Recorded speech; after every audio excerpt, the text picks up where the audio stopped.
Hello friends, welcome to autotech in Telugu. నా పేరు సునీల్ కుమార్. ఇది మారుతి బెలినో కార్.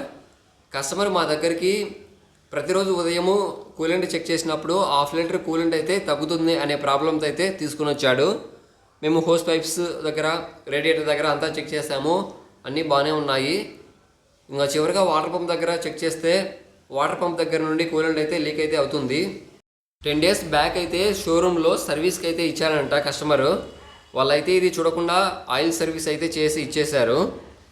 మనము ఏదైనా సర్వీస్ సెంటర్లో సర్వీస్కి ఇచ్చినప్పుడు మెయిన్గా మనం ఏమేమి చెక్ చేసుకోవాలంటే ఆయిల్ లీకేజ్ ఉందా లేదా అనేది చెక్ చేసుకోవాలి, ఎక్కడైనా కూలెంట్ లీకేజ్ ఉందా లేదా కూడా చూసుకోవాలి. అలానే ఈ బెల్ట్ అయితే వస్తుంది కదా ఆల్టర్నేటర్కి, వాటర్ పంప్కి, ఈ బెల్ట్ కండిషన్ అనేది బాగుందా లేదా అనేది ఖచ్చితంగా అయితే చెక్ చేసుకోవాలి. చూడండి, ఇది కొత్త వాటర్ పంపు, 1860 రూపాయలు. మారుతి బెలినో, స్విఫ్ట్, ఎర్టిగా వీటన్నిటికీ ఒకటే, పెట్రోల్ వెహికల్స్కి.